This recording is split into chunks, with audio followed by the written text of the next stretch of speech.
Defining your moment of clarity in life means that you're prepared to clearly define what it is that you're passionate about, what is your calling to make a difference, and what's your game plan to get it done. The answer to such a question is different for all of us, but one fundamental key definitely remains universal. Setting your own standard of expectations is paramount because if you don't have a level of personal aspirations to aspire to, then finding the artificial energy to rise to the moment of someone else's description of you will become and be defined as artificial and non-transparent. For four-time speaking champion, motivational speaker, and TEDx speaker Ant Blair, he helps people and motivational speakers gain clarity, improve their mindset, make more money, and market a message which will pack a punch of impact towards their target audience. Energy, enthusiasm, and zest for life that is unmatched are just three characteristics that Blair possesses, which you will see if you spend any length of time with him. He's all about helping other people maximize their moment of resilience and impact, and making sure that their moment of prosperous difference counts for something other than themselves. My friends, it was a wide-ranging conversation covering everything from societal, life, and motivational speaking topics. And it's a conversation that we can all take copious and meaningful notes from. So without further delay, I'm Kevin McShann. Let's have this conversation.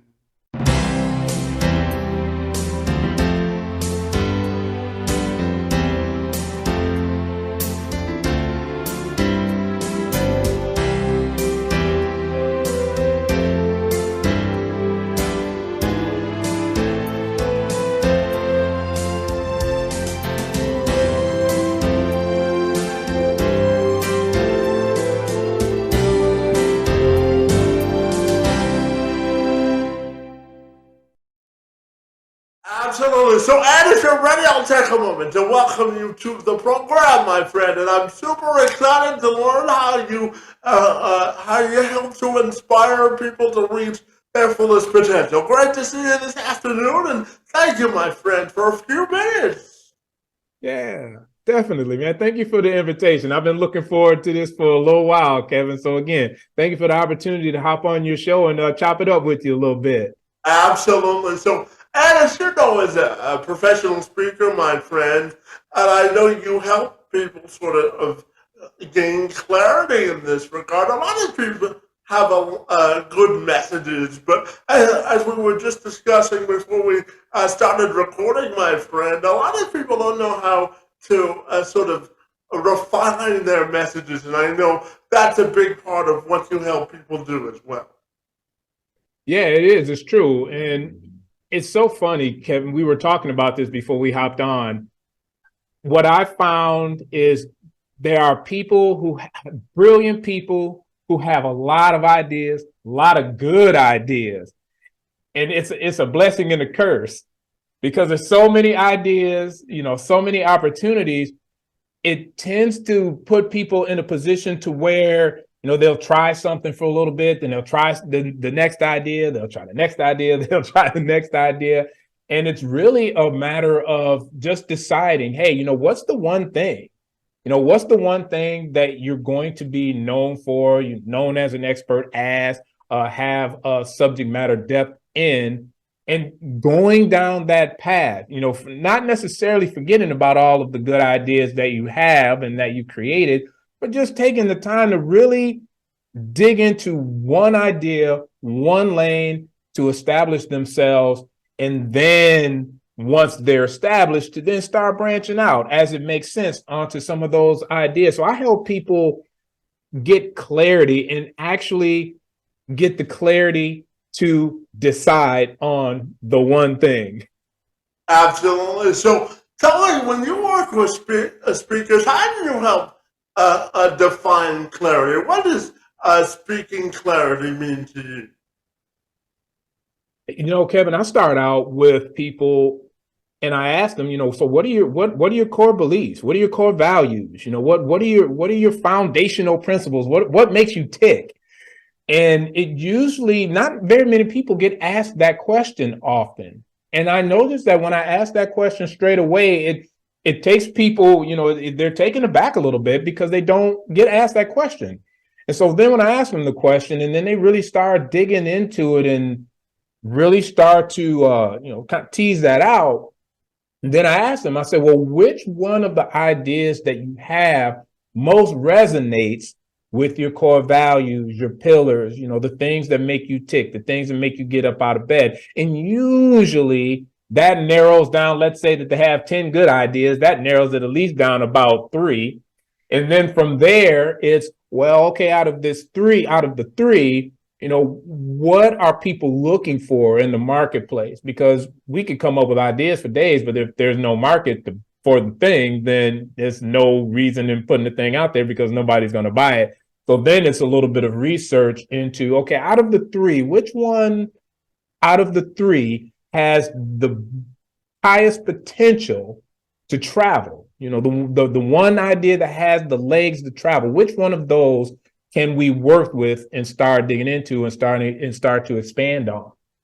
Yeah, absolutely. And I look at motivational speakers or professional speakers as problem solvers. They're really looking dig in to solve a problem, aren't they? Yeah, absolutely. And it seems as though people are struggling, especially today, struggling with confidence, making decisions, things that I don't know that generations before us really had a lot of problem with. There's just so many options for everything nowadays, Kevin. So it's hard for people to really decide. And then you have this guru and that expert and this person and this media outlet and this saying, do this, do this, do this, do this, do this, do this. And it's very hard for people to decide, and to have confidence in the decisions that they make, because there's so much conflicting information back and forth. And for people like us, Kevin, it's an opportunity. It's a privilege to be able to help people decide and make the best decision for them so that they can live their best life and do what they believe that they were put here on the earth to do. Yeah, absolutely. And I know in 2012 it was really a transformational year for you because you were in that same spot trying to build your own confidence. So you turned to Toastmasters, and it really sort of changed the trajectory of your speaking career. So I'm wondering if you can tell me about it.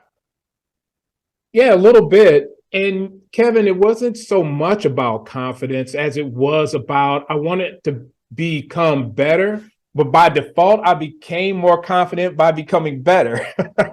So when I reached out to, I was looking for some speaking programs, and I was in between Dale Carnegie and Toastmasters.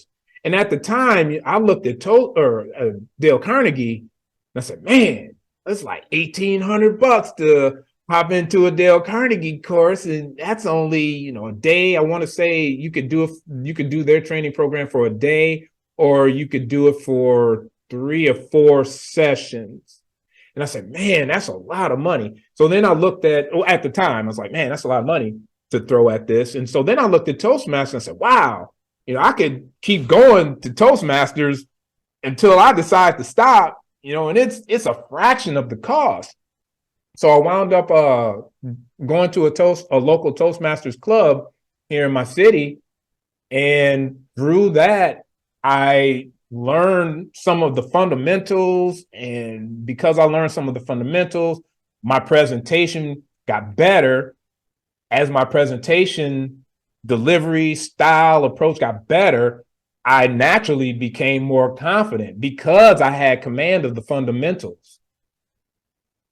Yeah, absolutely. And I know that we mutually, and I always tell people that the grind is my love language, right, buddy? You have to embrace the grind in order to be successful. So tell me, when you, as a speaker yourself, tell me what love language do you most resonate with? What really provides you personal motivation to continue in this work? Kevin, mentoring is my love language, man. That's why I believe, and not, I'm not bragging or to my own horn. I'm just telling it like it is. I'm a great coach.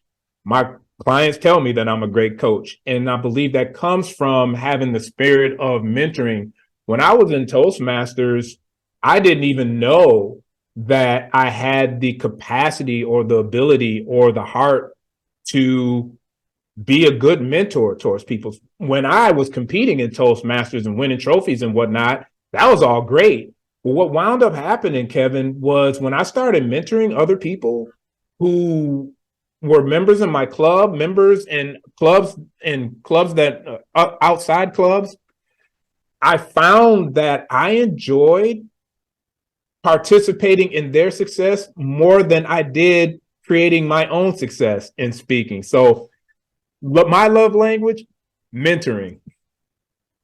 Yeah, and then you tell me when, as a speaker, as you sort of evolved and you realized if you weren't going to set your goals as a speaker, you had to rise entirely out of being sort of competitive thought. So tell me about evolving and sort of adopting that philosophy and how you came to it, buddy. Yeah, Kevin, when I was competing, it was so ego. It was so ego, man. And I mean, I remember getting up on those stages, and my thought process was it was zero sum. It was a zero sum mindset where I was 100% engaged with and by making sure that the other person who got on the stage before or after me did not win. It was all about me. And it was great until I was on the other side of it. When I was winning, it was great. When I lost, it wasn't so great. And so then, of course, because it's ego based, the competition, when I lose, the ego gets damaged to the point of lamenting and wailing and gnashing of teeth and why me and I can't believe this and how dare those judges think that I wasn't the best person in the room, and just all of the things that people can ruminate on and get spun out on. And I had to get away from that thinking, and that was part of the mentoring. That was part of the mentoring, Kevin. When I started to see clearly how much of a zero-sum game competition is by mentoring people and sharing. Mentoring and sharing, that's not a zero-sum game, man. That's, hey, we were talking about it earlier, passing it on, paying it forward. That's what is sustainable. Having people with hurt feelings and being dejected and being humiliated, that's not the way. But going through the competitive process and the mentoring process almost simultaneously really got me to see that it doesn't serve us as people to be in the competitive space. It's always the creative space. So as I'm mentoring more people to become better, I'm creating stronger speakers, more confident people, people who are able to go out into the world and make change and make an impact. That's what it's about. That's what it's about, man. It's not about my ego. It's about making the world a better place. And I can't make the world a better place if I got ego in the way. Well, and I always tell myself every morning that life is a constant game of learning, and my view is when you stop learning, buddy, it's the day that you die because, no matter how smart you are or how many degrees you have, you can always learn from other people, right? That's right. That's right. Absolutely, my friend. And tell me, what do you think is the key to gaining confidence as a speaker? Wow, the key. I don't know if there's really any one key, but I would say if you would ask me that question, and if I was to say if there were keys, you want to ask. I advise people to ask themselves three questions. Why do you even want to? Question one: why do you even want to become a speaker in the first place? What's your motive?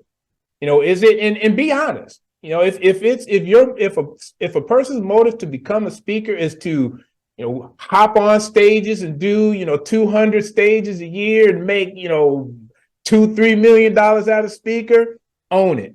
If it's just that you want to inspire kids, own it. If it's that you want to speak about some sort of cause or some sort of philanthropy or whatever, and you don't necessarily want to get paid, but you want to have people donate or participate in some sort of movement or whatever, man, be honest and own it. So that's step number one, or key number one. Key number two would be, well, what are your goals? So if that's, now that you know what your motive is, what are your goals? In order to get to where you want to be, what are the goals that you have to set to get there?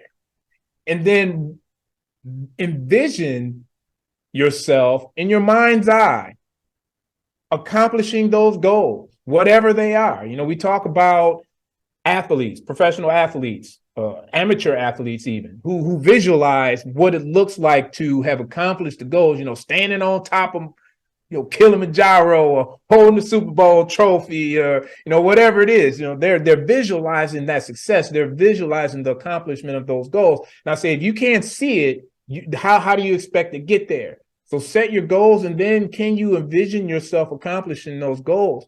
And then the third question is, well, how are you going to accomplish those goals? What are the steps that you're going to take? What's the action plan for you to accomplish those goals? And once that person is able to define those, then it's all right, let's go. Like you said, love the grind, because you know what? Before you hit the mountaintop, before you hold the trophy, you got to do the work. You got to do the work. You got to grind. So a person has to ask themselves those three questions and be 100% honest with themselves in order for them to get to where they want to be in their speaking aspirations. Yeah, absolutely. And one of the things that I have always found success with is humanizing myself when I speak to an audience. It helps make sure that whoever I'm speaking to, make sure that they know that I've been in their shoes or had similar authentic experience. So tell me your thoughts on the importance of sort of humanizing yourself as a speaker and coming across as more authentic. How important do you think that is? Oh, God, it's super important, Kevin. I'm a person, when I talk to people, I'm able to establish rapport quickly. And I believe it's because I just do me, Kevin. I don't know any other way to act. You know what I mean? So I get up on stage and I just do me. I do the energy. I don't really consider myself funny, but people say that I'm funny. So, I engage in that part of me. I open that part of myself up to me. I also open up. I'm vulnerable with people. I've gone through some things in life and I don't have anything to hide about myself. So there's this uh, being authentic and vulnerable to people to say, wow, this guy is just, bearing his soul and laying it all out on the stage. And that type of openness, that type of vulnerability, authenticity, that really brings people into the story, into the lessons, into the words that we are sharing on the stage. So again, it's authenticity and just being real and vulnerable, man. Yeah, I'll share a quick story with you, buddy. So, my sort of turning point in my life, I didn't know it at the time, but I know it now. But it happened when I was 9 years old. So, as I shared with you at the beginning of this, I was born with cerebral palsy, and I have an identical twin brother. And Keith and I Oh were wow. Yeah, Keith and I were both born with the condition that I have, and my brother grew out of his cerebral palsy when he was 3 months. We were 3 months old, but I never did. And Oh wow. my brother got to do the athletics and the sports, and so I didn't get to do that because of my disability. So my story of sort of resilience or turning my life perspective around happened when I was in a hospital conference room when I was 9 years old. The doctor who had performed all of my uh, surgeries to strengthen my hamstring put Mm, myself and my parents into a conference room, and it went through the success of the surgery and how successful it was. But at the end of it, he stopped my parents before we left and said, the surgery was successful, but we've done everything we can for Kevin, and unfortunately, he won't be able to walk for the rest of his life. And then I had to internalize that on the way home from the hospital. And the next day, I had to go back to school. And my principal at the time, her name was Dr. Carol Crulich. She had me in her office with everyone who had ever been assigned to my file at the school, from social workers to teachers to therapists, whether they were physical, occupational, or speech. And I had gone through the story of not being able to walk and what my doctor had told my parents. And she looked at me and she said, the only limitations on your life will be the artificial ones that you mm. place on yourself. Basically, telling me we're all dealt a deck of cards, right? And it's up to us on how we shuffle the cards in our favor. So I'm That's right. I'm curious to ask you, what do you think was your transformational moment of really influence that changed your life? Wow. The influence, there's several. The one that came to mind was in my TEDx talk. I talked about my creative writing teacher, Kevin. When I when I decided to get out of the drug game when I was living in Flint, and I said, I'm going back to college and I'm gonna start a business and I'm gonna go to college, and I have to take care of my son and all of the ands. I remember being in this creative writing class, and I've always been a creative writer, short stories, poetry. I love words. I'm a word nerd, Kevin. I have the Merriam-Webster app on my phone. I'm constantly looking up words and bookmarking words and trying to expand my vocabulary. This woman, I'll never forget her name, Martha Hamp. She was an older lady, been instructor for, oh God, had to been 20 years, well tenured, the whole thing. She was handing back a homework assignment, and she was always showered me with praise and encouraged me. So that in of itself was super powerful, to have someone who really doesn't have any vested interest in my success, but they ought to, because if they're teaching people, they ought to, but really doesn't have any obligation to have any interest in my success. Always encouraged me. She hands back this assignment. She says, have you ever thought about advertising? And I said, no. And so she told me about advertising. She explained to me, Kevin, I don't know, 26, 27 years old, 28 years old. I didn't know what advertising was. I mean, I knew what it was, but I didn't know what it was. You know, I knew commercials, I knew radio ads and all that. I just didn't know that they were called advertisements. So she turns me on to this game. I'm like, oh, okay, now I understand what advertising is. She said, Kevin, she looked at me square dead in the eye, Kevin. She said, Anthony, you will be good at that. This is the first time in my memory where I remember someone who empowered me, encouraged me, and encouraged me, and then said, you will be good at this thing. I didn't know what I was going to be doing at that time, Kevin. You know, I start a business, I'd stop a business. I start another business, I'd stop it. I'd start another business, I'd stop it. I really didn't have any idea of where I was going to go with the business idea, other than the fact that I wanted to start a business and go in an entrepreneurial direction. That woman gave me an entrepreneurial direction because, as it turns out, I was in computer science. I got out of computer science. I got into marketing. I learned advertising. And then I started the first African-American owned digital marketing company in Michigan back in 1998. So, that was super pivotal for me, Kevin. That launched the life that I have right now.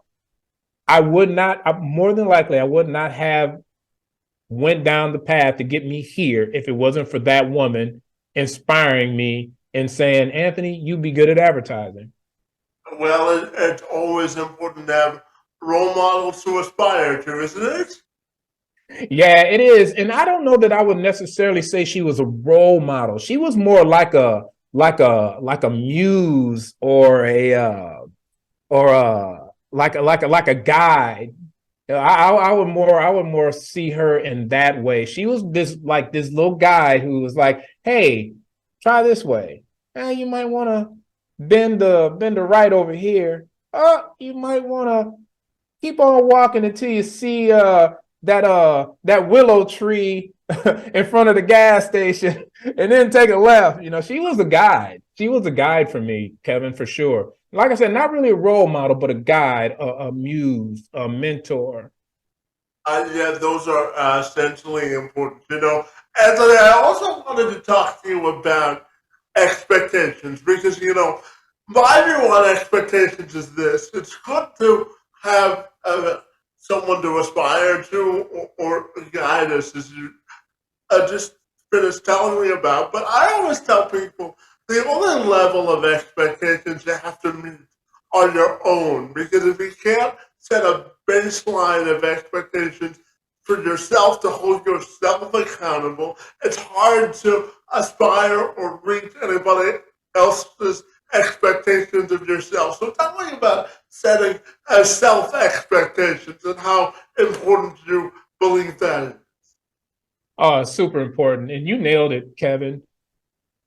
I think where a lot of people fail is when they think about expectations, it's expectations on another person as opposed to expectations of themselves. And then there's a subset of those folks who set such high expectations of themselves to where if they don't hit them, it's devastating for them. So I find myself a person who sets expectations for myself. I don't set expectations for others. I help other people set their own expectations that are disconnected, not even related to me at all. There's a big difference between that, isn't there? Yeah, man. I'm telling you. For me, I set my own expectations and I set them high enough for me to be uncomfortable, but not too high to where if I miss them, that is going to devastate me. And when I say not so high that if I miss them, I'll be devastated by them. The idea behind that is I allow myself room to fail. I don't expect myself to fail, but I'll tell you, Kevin, when I started my first company, it was booming, But as you know, in 2001, 9/11 happened, the dot-com bubble burst, and we went into a recession right after that. Now, I mean, nobody writes that into their business plan, right? But that was my reality at the time. So I had to be okay with failing because there was no contingency plan whatsoever in regards to these three things are going to happen and then you do this, Anthony. It wasn't like that. But my expectation of myself was that I wasn't going to let it beat me.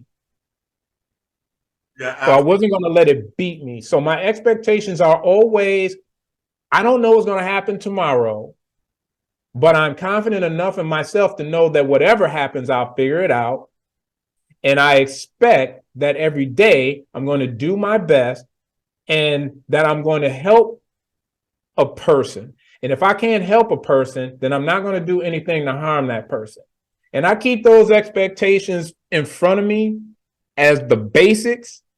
And I add other expectations onto that, but I always have like this core group of expectations, and those are the two. Those are the two. I expect myself to be resourceful enough to respond and overcome any challenge that I'm faced with, and then I also expect myself to help anyone who I can, and if I can't help them, I'm not going to hurt them.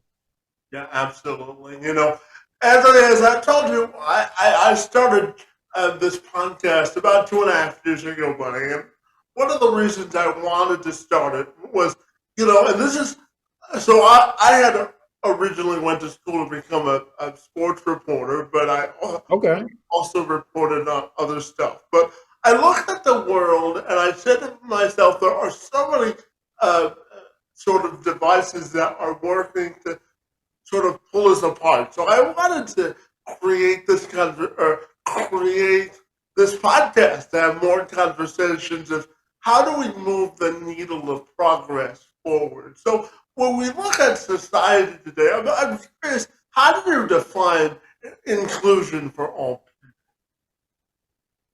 Wow, that's a big question. That's a big question. I go back, Kevin, I go all the way back to the intention of the Constitution, of the American Constitution. You know, when I think about inclusion, when that was written, now granted, everybody, the thought process that everybody wasn't going to be included in it, but as it turns out, as time has gone on, the principle behind it, hey, if you're an American citizen, you're included in the Bill of Rights, which means you have the right to life, liberty, and the pursuit of happiness. So as an American citizen, people are included in that promise of America. You know, there isn't, especially for folks like us, Kevin, who have a little bit more melanin. We've been blessed with a little bit more melanin. You know, it's historically, we've been denied that. We haven't had access to that. Yet here we are in 2023, and we have access to that promise that includes all American citizens. And so what I say to people, I say, you know, forget who's saying what in the news or who's saying what in your neighborhood or who's saying what at wherever. If you can focus on the fact that as an American citizen, you are included in that promise. And because you're included in that promise, that means when you go out and you hustle and you go out and you grind, you can achieve. You have the opportunity to achieve. You have the opportunity to achieve your goals. You have the opportunity to have the house on the hill. You have the opportunity to get your 40 acres and a mule. And it comes from having the mindset that even though historically we haven't been included in that, today we can be if we choose to be. Yeah, if we work hard enough to achieve it, right? If we change our mindset to believe it and then work hard enough to achieve it. Absolutely, my friend. Yeah, absolutely. Anthony, what do you think it means to be black in America today? Oh man, you really opened up a can of worms. Let me tell you this, Kevin. I don't even subscribe to the idea of, like being black in America. And let me tell you why. I I like to use accurate terms. And so when people say, "Oh, you're a black man," I'm like, really? I mean, I'm really more kind of like maybe like a gingerbread or a honey color. I mean, I'm not black. Some people say, "Oh," and they'll go through that thing. And then black people will say, "Well, that's how I identify. That's how I identify here in America." Is what I hear most oftentimes. So to your point, what does it mean to be black in America? What I hear is that's my identity, my place in America. So I used to subscribe to that, Kevin, until I got my ancestry DNA test results back. And when I got my ancestry DNA test results back, and I found out that my heritage, my ancestry, my people are Nigerian, they're Mali. So when I discovered that, Kevin, it liberated me from identifying myself in the context of blackness. It allowed me to detach my identity from that and then reattach it to humanity. Humanity at large, the human race at large. My people are from Africa, from the motherland, from whence the cradle of civilization, from which all people have come from. So now I can identify, I can connect my personality to my ancestors, my heritage, my culture. So now I don't have to attach my identity to this blackness that somebody said I should attach my identity to, that society said I should attach my identity to. I can attach my identity to something that's real, man. My what did Chuck D, Public Enemy, he said, if you don't think I'm a brother, then check my chromosomes. So my chromosomes, man, my DNA, that is science and that's real. And so I attach my identity to that and not what society says I should be attaching my identity to, if that makes sense. Absolutely. And I'm also curious to ask you your thoughts on defining resilience and what that means to you. Bouncing back, man. Bouncing back, being able to take that hit and come back and get up again. Take that hit and get up again. I can't remember the fighter, old school Irish fighter, OG. I can't remember his name. And I want to say maybe Rocky Marciano, maybe. But a person who just can take that hit and maybe they hit the mat, Kevin. I grew up watching a lot of boxing because I'm 53. I'll be 53 this month. So I grew up kind of in the golden age of boxing, with Ali and Frazier and Holmes and Foreman and Hearns and Sugar Ray. So I watched a lot of boxing growing up. And I saw a lot of dudes hit the canvas, man. I saw a lot of dudes hit the canvas. And I saw a lot of dudes who got up off that canvas before that 10 count was weighed against them.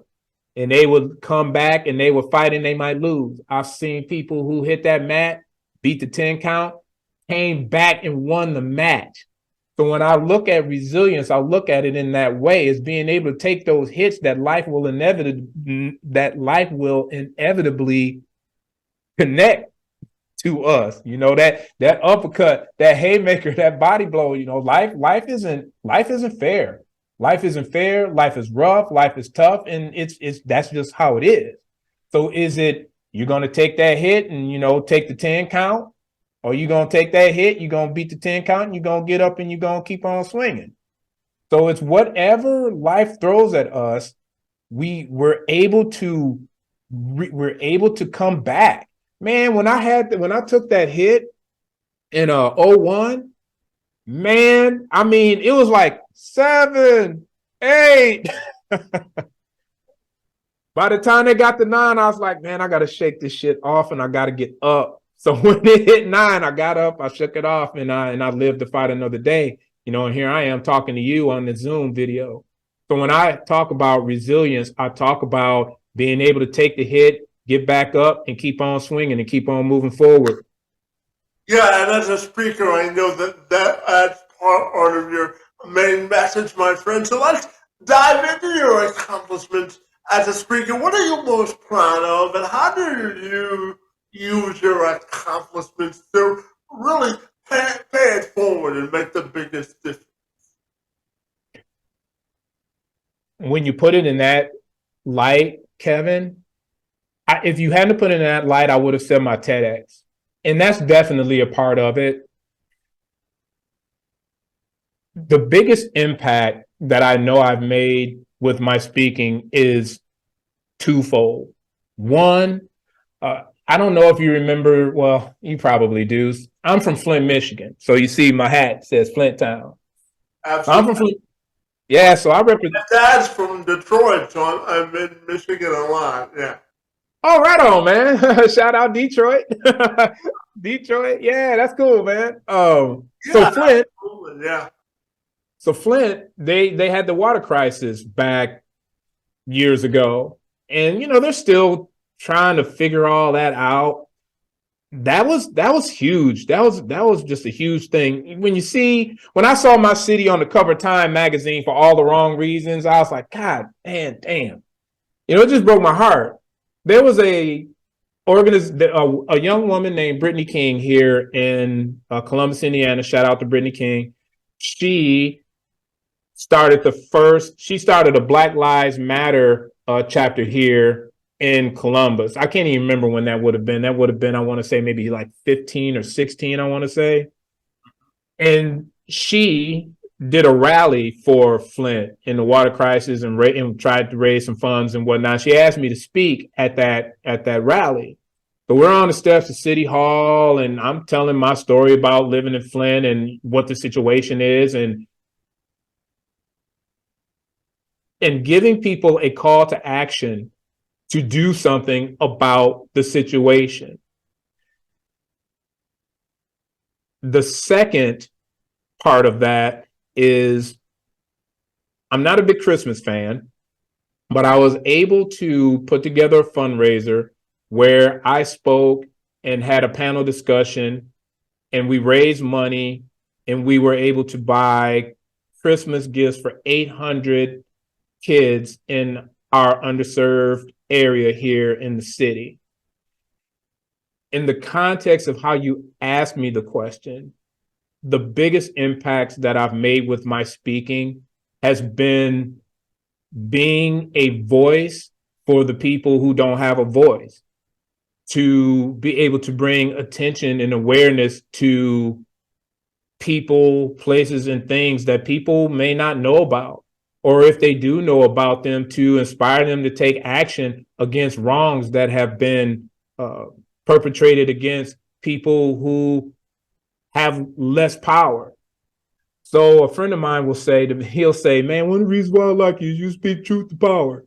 And I'm like, yeah, I appreciate that. And I think I think he's right.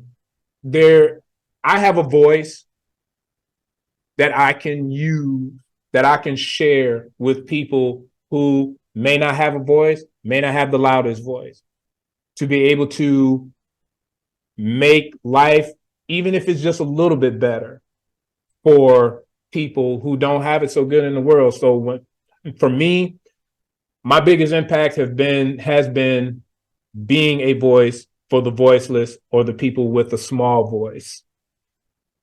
Yeah, and just building on that, speaking to you, I know we have mutual synergy in the fact that, you get into speaking to sort of uh, share different perspectives on different issues, and making other people sort of open up their mind or line of thinking. So tell me about the importance of sort of embracing diversity of thought as you move through life.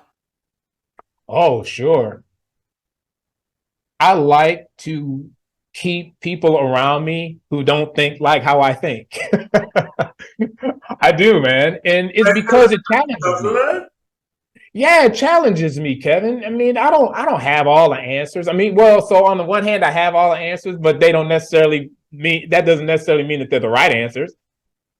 I have people around me who come from different backgrounds, have different experiences, different walks of life, different job experiences, who are able to provide me with different insights to challenge my thinking on things.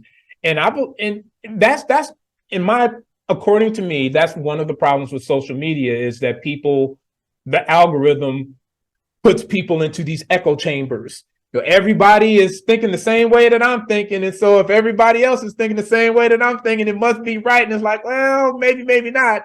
And so there's a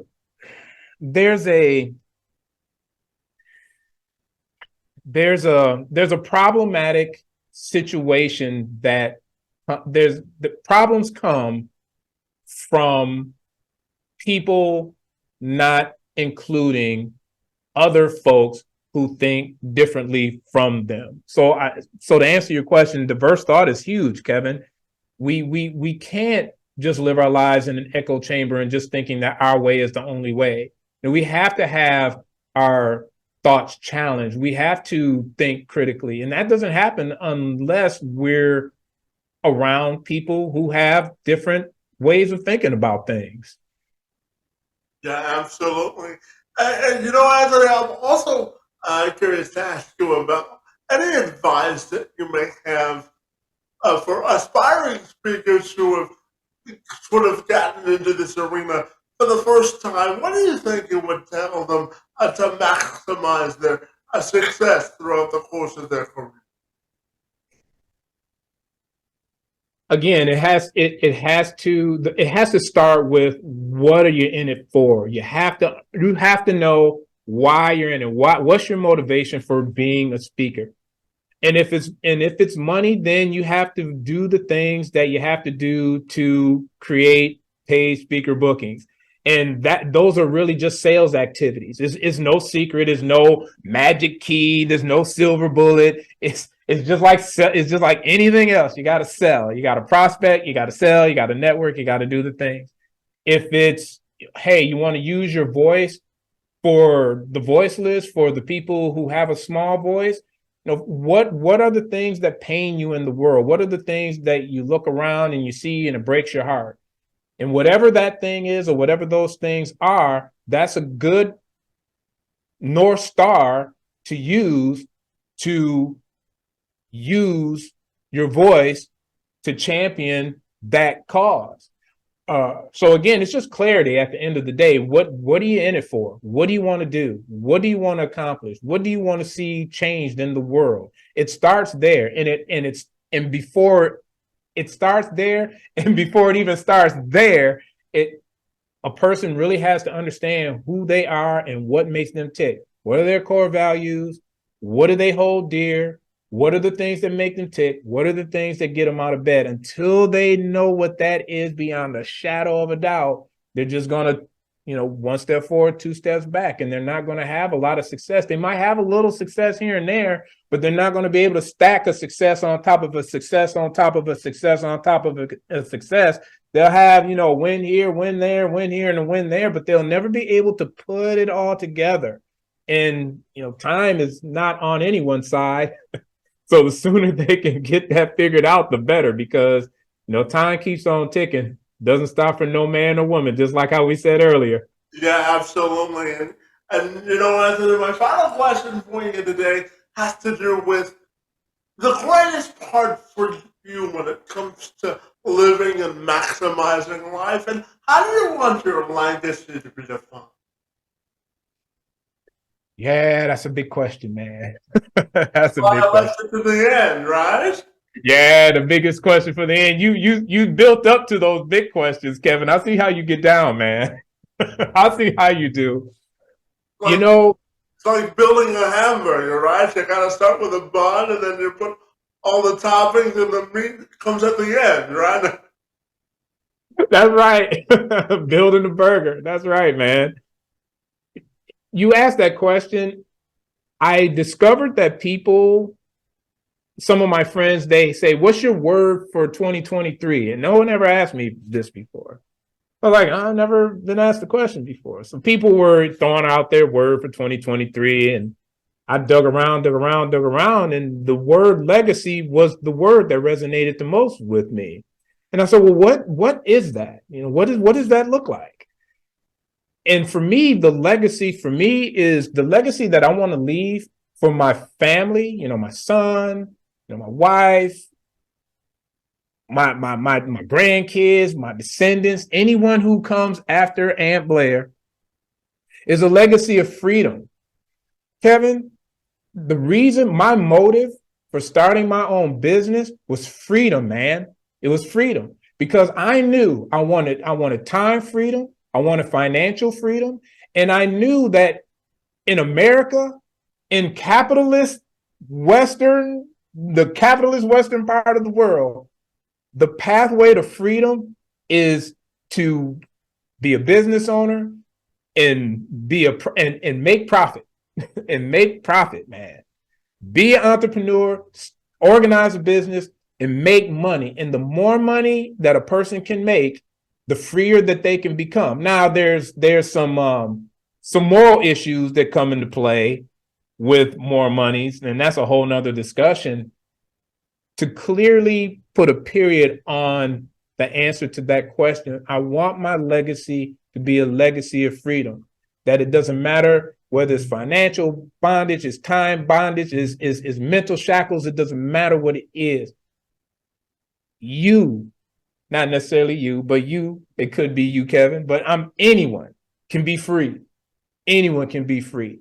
Because if I can free myself from all of the trappings of the world and society and how systems are created, then another person can do the same thing. So I want to be that beacon, that model for people to say, if Ant can live a life of freedom, so can I. And I want, first of all, my family and my descendants to know that, experience that, be set up to be able to do that better and faster than how I was, and then pass that on to anyone else who's around and watching and paying attention. Yeah, absolutely. That's certainly a noteworthy mission, my friend. And tell me finally, if people want to get connected with you, my friend, what's the best way they can do that? They can hit me up at antblair.com, ANTBLAIR.com. And that's simple enough, my friend. I really want to thank you for diving into the most vulnerable parts of your success, failures, and everything in between, my friend. You're truly an inspirational person, and I feel honored and privileged to have spent a couple of minutes with you, buddy. I want to wish you the best of luck and carving out whatever your pathway to prosperity is, my friend. And I want to thank you for inspiring others to do the same and for joining me this afternoon. It's most appreciated. Oh, Kevin, this was great. This was everything I anticipated it was going to be and more. Man, you're a great host. You ask great questions, man. You're very engaging and enthusiastic. I love being on podcasts where when the host has the most, and you are a host with the most, man, for sure. I appreciate you. Well, I certainly appreciate that. And I mean, bringing energy is never a bad thing, right? Bringing energy to Right. is what it's all about, isn't it? Come on, man. Preach today, Kevin. Preach. Well, buddy, I want to thank you for being here, and I want to thank you for sharing your insights with me. It's most appreciated. Hey, no, my pleasure. My pleasure. Thanks again for having me on, Kevin.